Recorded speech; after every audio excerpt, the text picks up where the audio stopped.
School जाती लड़कियों को अनपढ़ गवार लड़के रोज छेड़ते हैं। स्कूल की घंटी बजने के बाद जब वही लड़कियां उन्हीं गली मोहल्लों से वापस अपने घर को लौट रही होती हैं, तब यही मनचले लड़के उन पर पत्थर फेंकते हैं, कागज के चिट बनाकर उन पर फेंका करते हैं। लड़कियां एक दिन सहन करती है, 2 दिन सहन करती है, फिर लगातार इन हरकतों से वो तंग आ जाती हैं। फिर एक रोज यही लड़के कुछ कमेंट पास करना शुरू कर देते हैं।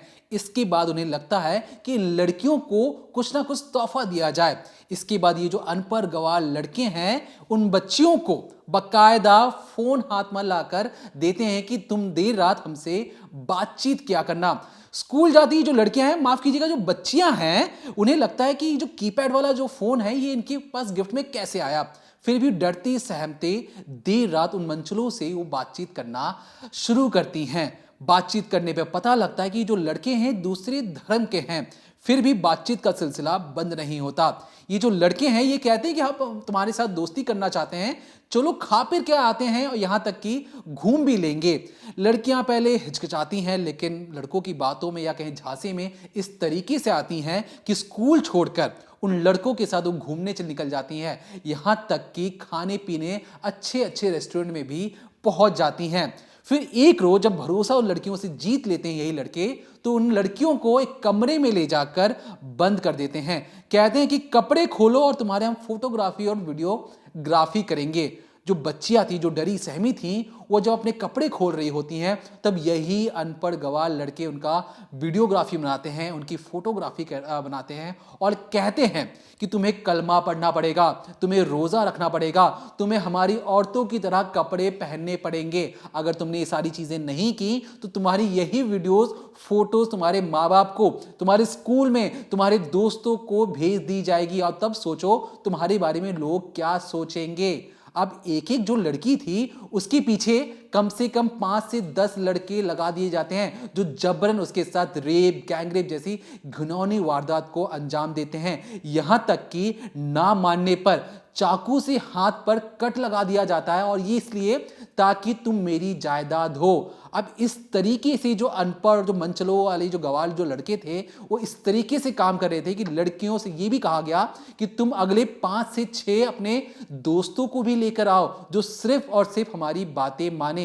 और बच्चियां जो थीं डरी सहमी, ना अपने घर वालों को कुछ बता पा रही थी, ना स्कूल में कुछ बता पा रही थी। वो सिर्फ और सिर्फ इन लड़कों के कहने पर जो कह रहे थे वो फॉलो करते हुए जा रही थी, अपने दोस्तों से इन्हें मिलवा रही थी। और वो जो दोस्त थे, जो लड़के थे, वो जानबूझकर रोज उन लड़कियों के साथ गैंगरेप जैसी घिनौनी वारदात को अंजाम देते थे।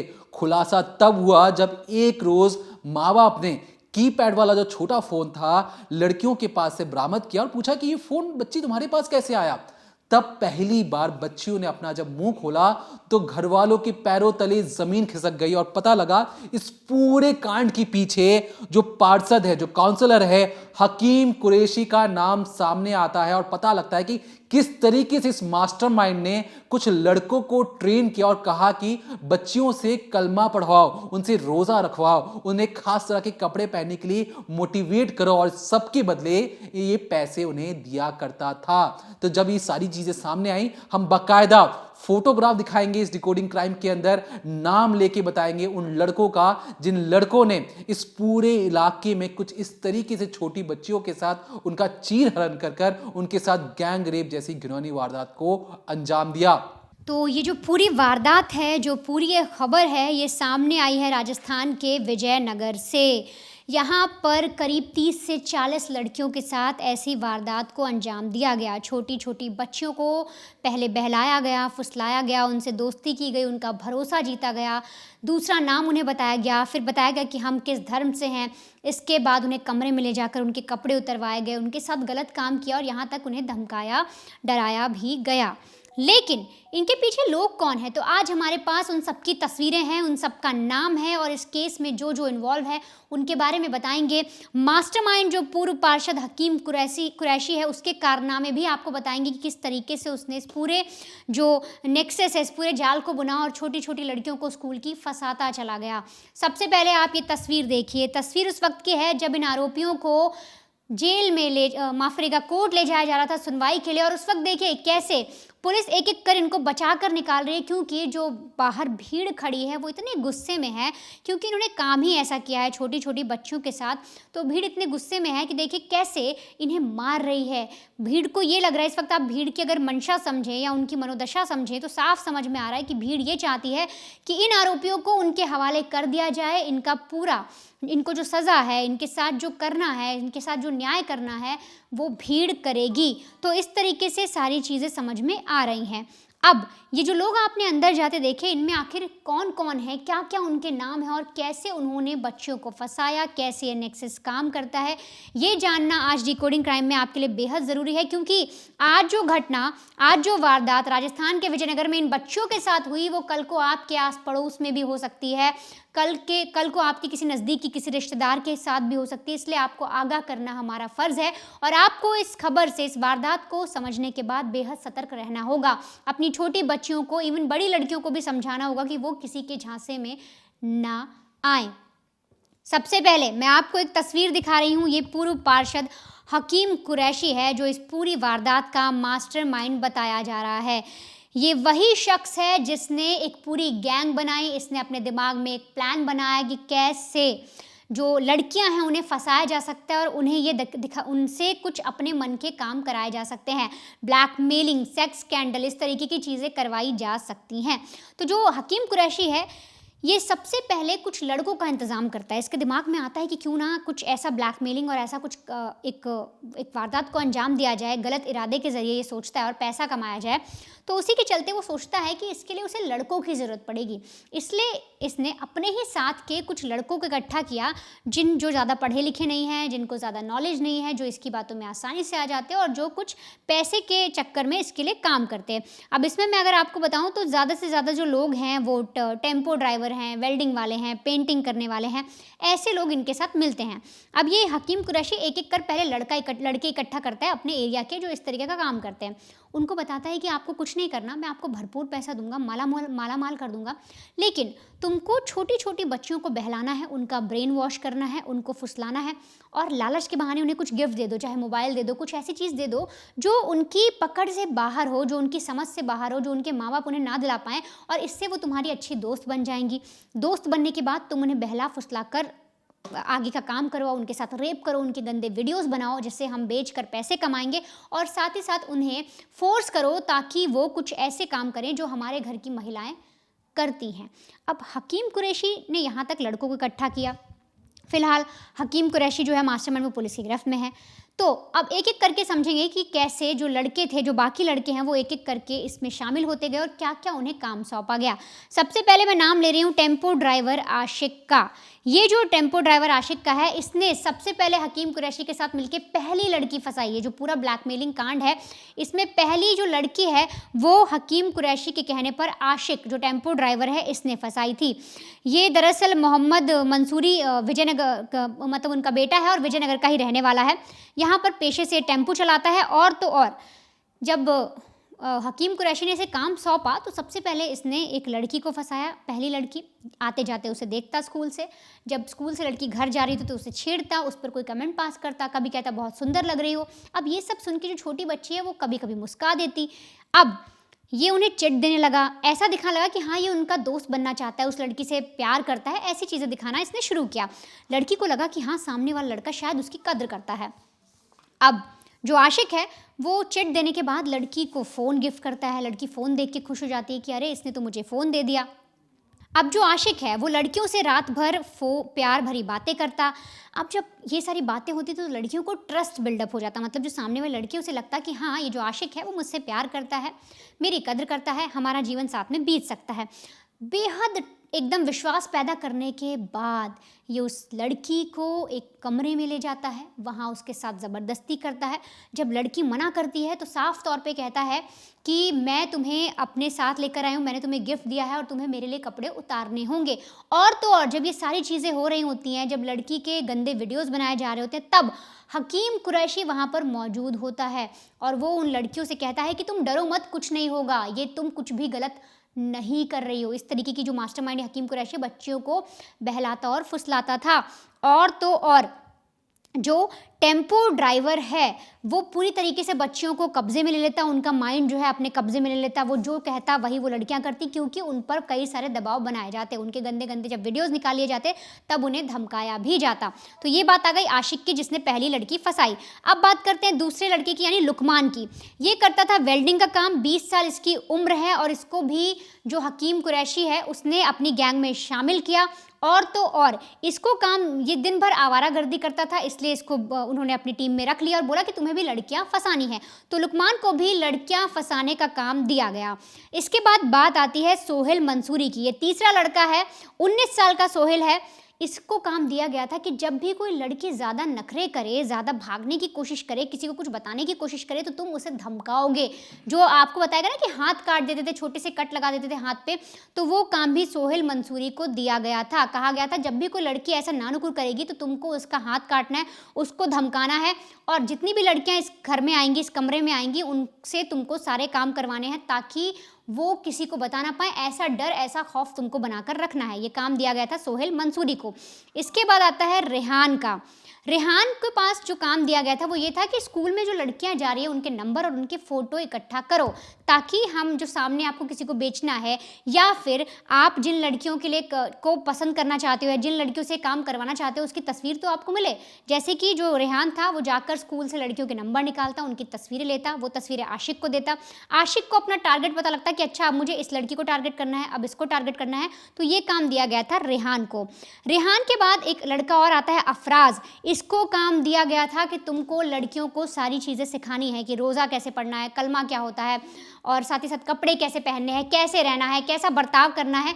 ये सारी चीज़ें अफराज को बताई गई थी और अफराज इस तरीके से काम करता था। तो अभी तक जो मैंने आपको नाम बताए, कुल मिलाकर ये 5-6 नाम हो गए, उसमें मास्टरमाइंड हो गया। तो इस तरीके से पूरा नेक्सस काम कर रहा था। एक एक शख्स को एक एक रिस्पॉन्सिबिलिटी सौंपी गई थी। लेकिन अभी 2 लोग ऐसे और हैं जिन्हें और भी कुछ काम दिए गए थे जो फ़ोन के ज़रिए होते थे। इसके अलावा कितने लोग और इसमें शामिल हैं उनका भी जिक्र है। तो साथ ही साथ अब एक एक करके आप समझिए कि इन लड़कों के अलावा और भी कौन लोग शामिल थे और आखिर पुलिस उन तक पहुंची कैसे। देखिए, जो वनिता ने आपको बहुत सारी चीज़ें समझाएं कि किस तरीके से ये पूरा गैंग एक गिरोह की तरह काम करता था। अब जैसा कि मैंने आपको शुरुआत में बताया, ये जो गैंग है इसमें ज़्यादातर तो कम पढ़े लिखे लोग या अनपढ़ और गंवार लोग हैं, लेकिन इसमें कुछ खास लड़कों को भी रखा गया था जो बहुत ज़्यादा पढ़े लिखे थे, या कहें कम से कम 8वीं 10वीं तक उन्होंने पढ़ाई की थी। इसमें नाम आता है करीम खान का, जो सिर्फ और सिर्फ लड़कियों से अश्लील चैटिंग क्या करता। मतलब साफ था कि एक लड़का होगा जो आवारागर्दी करेगा, एक लड़का होगा जो टेम्पो में बैठकर लड़कियों पर चिट फेंकेगा, उन्हें कमेंट पास करेगा, एक लड़का होगा जो उन्हें फ़ोन देगा, एक लड़का होगा जो उन्हें घर तक लेकर आएगा या उस कमरे तक लेके आएगा, और एक लड़का होगा जो देर रात हर रोज़ लड़कियों से अश्लील चैटिंग करेगा, और वो कई लड़कियों से एक साथ चैटिंग का काम करता था। इसका नाम है करीम खान। करीम खान 20 साल का लड़का है ये, और ये खुद भी टेम्पो चलाता है। दिन में टेम्पो चलाता है, रात में अश्लील चैटिंग करता है। लेकिन अब बात है कि ये जो लड़के हैं, ये जो गैंग है, ये कौन सी जगह पर लड़कियों को लेकर जाता है।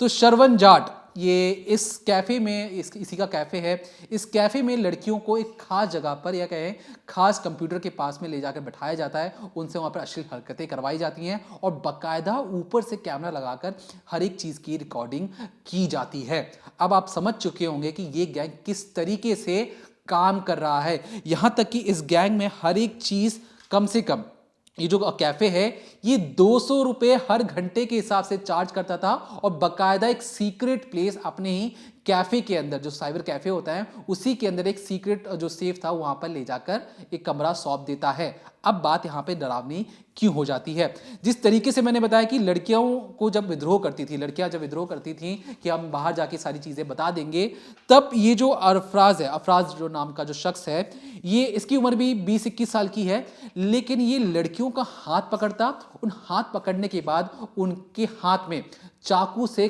कट लगाना शुरू कर देता और कहता कि अगर जरा सी भी इस बात की भनक बाहर लगी बेटा, तो इस बात से याद रखना कि तुम्हारे घर वाले नहीं रहेंगे, तुम नहीं रहोगी, बस तुम्हें सिर्फ कुछ करना नहीं है, बस हमारी बातें माननी है, तुम हमारी गुलाम बन चुकी हो, तुम चाह कर भी इस दलदल से बाहर नहीं आ सकती। लेकिन इस दलदल में रहते हुए भी तुम्हें अपने सारे दोस्तों को हमसे मिलवाना होगा, यहां तक कि उन सब से यह कहना होगा कि हमारे साथ दोस्ती करो। दोस्ती करने में तुम्हारा ही फायदा है, तुम्हें घूमने फिरने को मिलेगा, तुम्हें खाने पीने को मिलेगा, बस करना कुछ नहीं है, तुम्हें अपना धर्म बदल लेना है और इस बात की भनक तुम्हें अपने माँ बाप तक को भी नहीं बतानी है।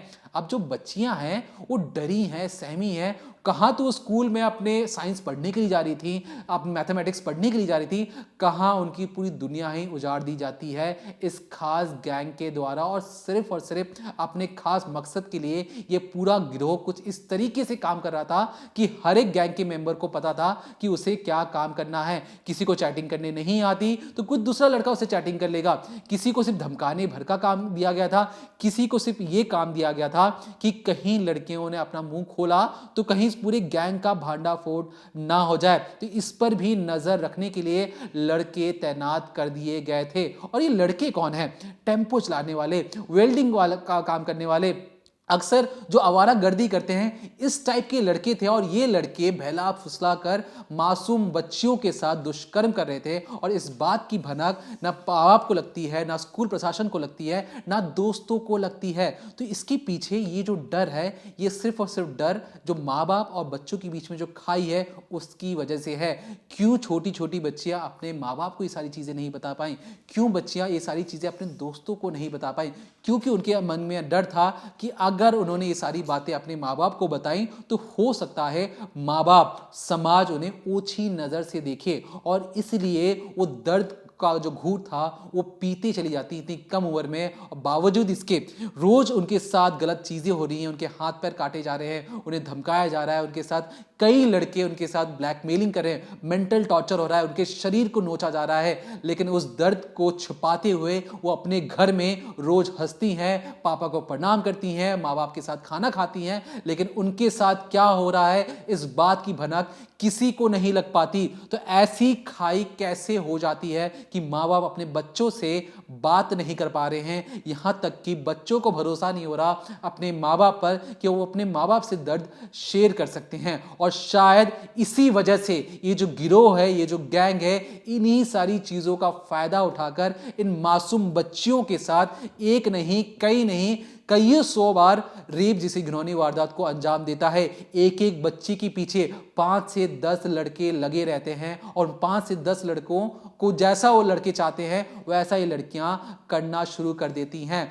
फिलहाल इस पूरे मामले में कई जो लोग गिरफ्तार हो चुके हैं, लेकिन आपको बता दें 3 नाबालिग लड़के भी हैं इस पूरे गैंग में जिनका हम नाम नहीं ले रहे हैं। पुलिस उन्हें हिरासत में ले चुकी है। लगभग 12 लोग अब तक पुलिस के हत्थे चढ़ चुके हैं। लेकिन पुलिस का मानना है ये गैंग कोई छोटा मोटा गैंग नहीं है। जिस तरीके से गैंग ऑपरेट हो रहा है, जहां पे हर एक लड़के का अपना अपना अलग अलग मकसद है, तो हो सकता है ये गैंग कम से कम 40 से 50 लड़कों का हो, जिन्हें सिर्फ और सिर्फ खास वर्ग की लड़कियों को फंसाना है, छोटी बच्ची को फंसाना है जो अपना मुंह कहीं बाहर ना खोल पाए। इस पूरे मामले पर हमारी खास नजर रहेगी। जो भी इस पूरे खबर पर नए अपडेट्स आएंगे हम आप तक इसे पहुंचाने की कोशिश करेंगे। और चलते चलते इस डिकोडिंग क्राइम में हम अपने सारे दर्शकों से ये कहना चाहेंगे कि देखिए, हमारे पास जो खबरें आती हैं हम आप तक कोशिश करते हैं कि पुलिस इन्वेस्टिगेशन के जरिए अच्छे से जो इन्वेस्टिगेशन हुई हैं, जो तमाम जो समाज की जो खामियां हैं वो आप तक पहुंचाते रहें। तो हमारे दर्शकों से